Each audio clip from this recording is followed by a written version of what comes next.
我突然間好想喊，佢哋都係話緊 Katsuki 呢個日本人，你係1蚊都冇分俾我嘅喎，踩低人哋嘅字眼去做一啲嘩眾取寵嘢咧，咁就覺得其實佢好無辜啊。我係ございますです。唉，咁我相信大家睇到呢一個場景就知道我而家喺案發現場，係啦，冇錯咧，我就返咗我香港嘅娘家。唉，其實我本身係冇諗住喺香港嘅屋企咁樣拍條 talk 嘅，因為大家睇過我之前 room tour 啲片，我屋企真係好細啦，人多啲嘢又好多，根本唔會有一個好靚嘅場景嘅。我仲喺返香港之前啦，好努力喺屋企就拍咗幾條拖，因為我就係唔想喺香港拍。唉，但係我冇諗到我今日喺度拍。唉，咁我諗大家可能有睇過我個 thread 啦，都知道最近我係發生咩事啊，就係 Dana Katsuki 嚟到我呢一個公屋。佢第一次上嚟我呢個公屋嘅一個少少 room tour 佢嘅分享啦，咁我係冇諗過係會被媒體轉載啦，咁亦都係冇通知過我直到而家拍片呢一刻係仍然冇 contact 過我嘅，仍然都係冇問過我可唔可以嘅，係咯，咁就直接 copy 咗我嘅片裡面啦 cap 咗咁應該有10幾20張圖啦，咁跟住就將我啲字幕變成文字啦，咁就出咗一個報導咁樣啦。多謝佢哋嘅咁睇得起我嘅 content 啦，咁就佢一開始咧就係冇放我任何一條 link 喺度嘅，咁而家放翻啦，我 check 翻佢放翻啦。老實講咧，我成個 YouTube channel 係冇一個好顯著嘅 views 嘅增加啦。同埋冇一個好顯著嘅 subscriber 嘅增加嘅，因為我都有睇翻後台數據嘅，咁呢48個鐘頭裏面咧，你可以睇翻咧邊條 link， 即係邊一個平台過去你嗰條片咁樣噶嘛，係 Thread， 多謝大家。我諗係應該大家見到我出咗篇文咁樣，跟住就喺 Thread 度睇翻咁樣啦。其實我今日係冇諗文案，所以我而家係直接講，所以我有少少思緒混亂 ，sorry。作為一個獨立嘅 content creator， 即係 one man band 啦，我係由文案啦、企劃啦，到自己去拍呢條片啦，到剪輯啦、上字幕啦、後製加啲閃閃字啊、加啲圖案仔啊，全部都係我自己一個人做嘅。咁我承認我剪片係唔快嘅，可能大約剪20個鐘度啦條片，所以我成日俾人鬧，點解你剪片剪咁耐？因為我真係電腦白痴嚟，所以我真係要花差唔多20個鐘去剪一條片。但係 Katsuki 翻我公屋嘅片啦，搭飛機翻香港，翻到屋企搞咗一日，咁啊同屋企人食咗餐飯。咁當然呢啲唔可以計算喺呢條片嘅成本裏面，因為本身即使我唔拍呢條片都會有呢一個 cost 嘅產生。我諗如果有做過 YouTuber 都知，其實 vlog 係一個好難 control 嘅嘢，你係會剪咗好多好零碎嘅 footage， 跟住你翻到屋企，哇你就會發現咗，哇你要剪輯好多嘢啊！你要睇呢條片，呢條片要唔要咁樣？所以 vlog 係真係好花時間去剪，所以嗰條片係我睇翻我剪咗20分鐘。咁但係好開心啦，呢位傳媒啦，咁就將我嘅影片裏面啦 cap 咗成20，我應該都係10幾20張圖啦。咁就最清楚嘅部分咧，佢 cap 晒出嚟啦，耶！咁即係可能大家都有睇過啲解說嘅影片啦，佢會將可能導演啊裏面一啲起承轉合。人哋佢嘅鋪排剪走咗，佢就係話譬如個 story 就係咁。咁你睇完3分鐘，你完全 get 晒成個 story，咁你就未必想去即係去 Netflix 睇翻套戲啊，又或者你唔會特登話去戲院去支持翻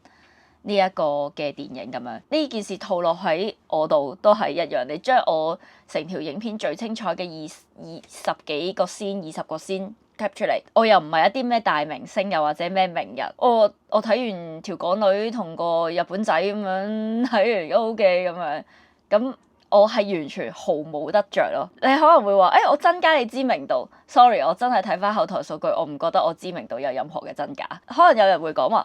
唔係啊，我係普通一個人，我覺得已經條片好好睇，我 share。咁但係裡面係一個真心嘅 share， 可能佢會覺得呢個 YouTuber 佢拍嘅片，再係講人 YouTuber 拍嘅片好好睇喎，咁我 share 先。裡面係冇牽涉到任何金錢嘅利益，嗰個媒體啦，咁佢就有放到，即係佢喺嗰個 page， 即係佢喺佢嘅頁面度啦，裡面係有好多嘅廣告啦。大家都知道啦 ，YouTuber 嘅收入就係靠廣告。我都好直接同大家講，我而家基本上嘅絕大部分唯一收入就係 YouTube， 但係呢個 YouTube 係完全係不夠 cover 我嘅日常生活嘅，所以我而家都係以一個食老本同埋大家又會鬧我啦，靠老公嘅狀態去支撐住我呢個想做嘅事。我突然間好想喊，咁我真係覺得你整咗一個頁面啦，咁你裏面有好多廣告，你係1蚊都冇分俾我嘅喎，但係你攞咗我嘅 content 啦。其實佢有一個好嘅值得讚嘅地方，佢冇扭曲過我成條片嘅內容。Katsuki 有講過Nagayama Ishiki，香港人住喺個咁細嘅地方，可能真係冇一個私人空間，冇 me time，但係真係有一種伙伴嘅意識。咁佢係完全冇加鹽加醋嘅呢件事，我要讚翻佢先。但係你直接咁樣 copy paste 咗人哋嘅 content，你有冇尊重過我咧？咁其實我係有睇過一啲肖像權啊，或者嗰啲咩知識產權嘅。咁其實佢會講話，如果未經轉載嘅電影具有報導等公眾性或者緊急性嘅話，即使未經本人許可都就可以發布他人嘅影片咧，係不構成侵害肖像權或者侵害知識產權。究竟我嘅一個兩公婆港日夫妻兩公婆去我屋企去娘家，究竟有冇一個報導嘅公眾性咧？可圈可點嘅。我覺得呢件事係好難保障到 content creator， 但係我都好想講出我嘅感受咯。我係覺得好 sad 嘅，你係完全直接搬字過紙，直接 copy 加咗幾個所謂你哋自己整嘅框框，同埋我唔知而家 AI 去到幾啦，可能佢真係好含辛茹苦咁將我啲字幕打翻出嚟啦，咁辛苦佢嘅。咁又或者可能已經媒體好勁嘅，用 AI 咁用我個聲已經出到段字，咁再刪減減，我唔知啦。咁其實做 content creator 係好辛苦，我諗好多人都知。即係我頭先都有講啦，你由整一個企劃到真係拍，到真係剪上字幕，即使而家有好多 AI 幫你都好啊。廣東話係一個好難上字幕、上得準字幕嘅語言嚟嘅，最後加上我講嘢係有懶音，我成日都俾人話我有懶音，所以我又要執字幕啦，跟住又上一啲圖案咁樣啦。所以我覺得係嗰下我睇到有觀眾話俾我聽，喂，你上咗新聞喎咁樣，咁我嗰下見到我係真係覺得好痛心咯。即係如果我做翻同樣嘅事，攞傳媒嘅一啲訪問，直接搬字過紙變成我嘅內容咁樣，對方會點諗咧？其實大家都係 content creator 咯，只係我一個人，你有間公司，你有間大公司包住你。除咗呢啲之外啦，就係佢裡面嘅用詞，其實我係非常之咁樣咯。咁佢成條片不停就係港女港女該港女咁樣，即係可能大家會話港女都未必係一個 negative 嘅字，咁但係苦心自問香港人港女講出嚟嘅字 positive 嘅情況同埋 negative 嘅情況嘅 percentage 佔咗百分幾，大家心知肚明咯。我承認我係一個港女，我係一個香港女人。咁但係除咗香港女人、港女呢個身份之外，我仲有好多身份。我係在日港人，你俾翻少少 title 我嘅，可能叫在日港人 YouTuber、港日夫妻、日本人太太、居港香港人。嗰個 website 下邊，喂，點解其他人係嗰啲咩居港連日本人，再落啲其他即係比我更出名嘅大前輩 YouTuber 仔，咩居住日本幾年嘅香港女子咁樣，點解我係該港女？我真係覺得已經攞咗人哋嘅 content 啦，咁你係咪呢啲地方都俾翻啲誠意落去？即件事 positive 啲，點本身條片真係 positive 嘅，我真係想講條片係真係好正面嘅一條片，點解要用一啲好踩低人哋嘅字眼去做一啲嘩眾取寵嘢咧？咁點解我有咁大反應？就係佢唔係搞我咯，佢係搞我嘅老公啦。我又俾翻佢睇嘅，其實佢係好可以講係好善良嘅一個人，就話佢 share 咗，你咪可以增加知名度咯。唔緊要嘅，用我啲相 OK 噶咁樣。佢完全睇唔明裡面嘅內容啦，用晒佢啲相啦。其實佢只係一個普通人，佢唔係一個 YouTuber，佢真係支持我去拍，我好似抄緊人哋隔離 channel 咁。其實我都覺得我呢個 channel 係以我為主，佢係副嘅。副嘅原因，因為我想用我呢個香港人嘅角度去睇日本生活。我嘅日本生活當中就係包括我老公 Katsuki， 同埋 Katsuki 本身佢有佢自己嘅正職，所以我唔可以話無時無刻都話，喂，你陪我拍片啦，你陪我拍片啦。當然佢可以幫到我嘅時候，佢會幫，佢唔介意出嘅，唔可以俾台詞佢，你唔可以俾啲 set 佢，因為佢就係一個以玩嘅心態陪我去玩啲參與呢個影片嘅製作。咁不過好似好衰添，但係佢確實係 part 我嘅一個日本生活嘅部分。我除咗佢之外，我有工作、日本朋友、在日香港朋友，或者我一啲文化差異嘅體驗。我有少少唔開心個位就係大家放咗一啲佢嘅相，咁當然我都放咗佢出嚟啦。咁但係即係可唔可以問咗我先呢？其實咧之前都好多次都有啲傳媒有問我嘅，但係其實基本上我都係 reject 嘅。有啲傳媒係好 nice 嘅，即係都有好認真問我哋可唔可以用你條片啊？咁樣可唔可以轉載啊？會標明翻出處啊？咁樣都多謝佢哋咁睇得起我嘅 content，想去 share 俾更多嘅佢嘅聽受眾去知啦。咁但係基本上我都係會拒絕嘅。我係咪叫濕圖咧？做 YouTuber 講濕圖好似好戇居咁。真心嘅，我好怕見到 Facebook 嗰啲人嘅留言咯，片啊放咗 Facebook 下邊就有啲好激進嘅留言。咁我今次都有睇到嘅，嗰啲位係令到我好唔開心，因為佢哋都係話緊 Katsuki 呢個日本人。咁我就覺得啊，其實佢好無辜啊，無端端就係咁樣同我拍咗一條片，佢好正經咁分享咗佢對於我屋企嘅感想。我仲喺度睇到一個 Instagram 有個人 copy 咗我。日本人講樹哥兒就唔一定係positive 嘅樹哥兒咯。日本公屋都好細㗎，你呢個日本人翻去睇下啦咁樣。我嗰下其實真係着咗咯。我老公所講嘅樹哥兒，點解我要由你把口去演繹翻俾我知，話俾我知？其實你老公嘅樹哥兒唔係咁。佢講到自己好似住喺日本好耐，或者好識日本嘅嘢，但係我嗰下就會覺得，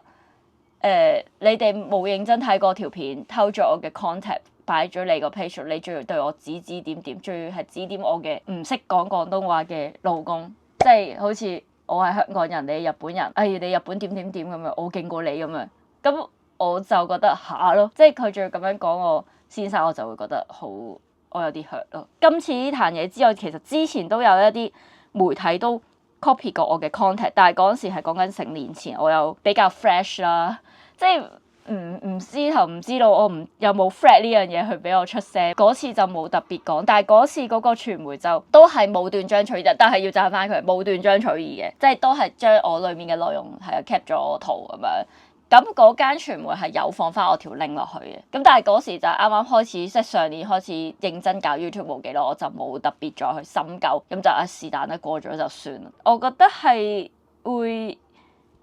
呢一樣風氣係唔可以助長咯。今日可能偷着我，聽日可能偷第二個在港人，下次可能偷一個在英港人。媒體即係我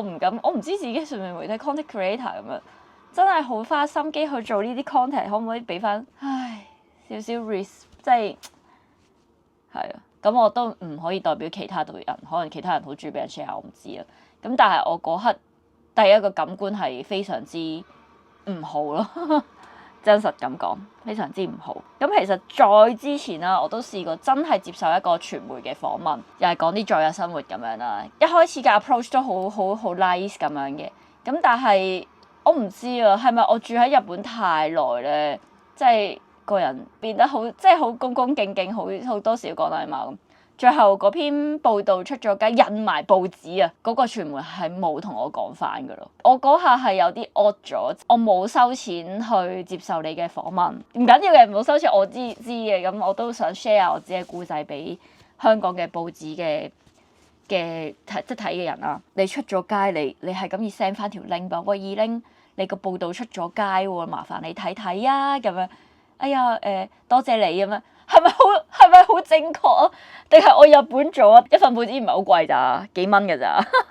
即係你都叫做俾個受訪者有個留念啊咁。但係嗰次又係冇嘅，咁文筆 OK 嘅，寫嘅嘢都好 positive， 亦都冇斷章取義，我都好開心嘅，內容係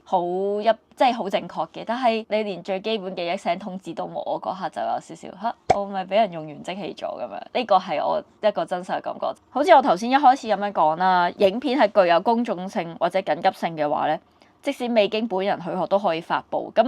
呢樣嘢真係可圈可點，點為之公眾性？可能有好多人覺得我屋企係非常之有公眾性啦。老實講，真係我唔知可以點樣保護我自己咯。但係我會由呢條片開始啦，我每一條片我都會再寫低一個聲明，我會用中文、英文同埋英文寫低嘅聲明，就係呢條片係 original 嘅作品，未經授權咧就請勿轉載、剪輯或者使用喺其他平台度。咁我唔知呢句嘢有冇發到中啦，可能都係得個擺字啦。但係我都係好想講出我嘅感受咯，即係喺一個咁汚嘅背景，咁頹咁殘嘅背景，一個唔係一個好 well prepare 嘅拍攝地方。但係我都想講出我今次嘅感受咯。我唔知會有幾多媒體會睇到呢條片啦，咁但係我好 appreciate 媒體做嘅嘢，因為去採訪啊，揾一啲題材係唔易嘅，而我都係好中意文字寫作嘅人，寫一篇好嘅文章係唔易嘅。但係會唔會再多一啲你哋自己嘅原創性喺裡面呢？呢樣嘢係好重要，或者會唔會裡面多翻少少 respect 咧？咁即係可能我係比較 cut 即係我未必可能好想俾媒體轉載我嘅片咁，但係我相信有啲人會比我再更加鬆動啲 緩咁樣，即係可能話唔緊要，你可以 share 咁樣。其實可能有好多 content creator，你真係問佢一句我可唔可以攞你條片嘅一啲內容擺上去我哋嘅平台啊？又我哋會 call 翻你啊咁樣。其實我相信好多 content creator 都願意嘅，真係一句問有幾難呢？唯一嘅 lucky 嘅位，即係唯一一個小確幸，佢冇曲解我任何意思嘅。有好多人睇完裡面啲相咁樣就留咗啲比較唔係咁好嘅留言，咁但係我都好相信留言係唔係傳媒可以控制到嘅嘢，即係我都唔可以控制到觀眾喺我條片下邊留啲咩，咁我理解嘅，佢都冇扭曲嘅，真係100%直出咯。希望真係可以多翻啲原創性同埋多翻少少尊重咯，呢個係我今次嘅想同大家分享嘅嘢。多謝大家，咁大家記得，我而家好驚講 share 呢個字。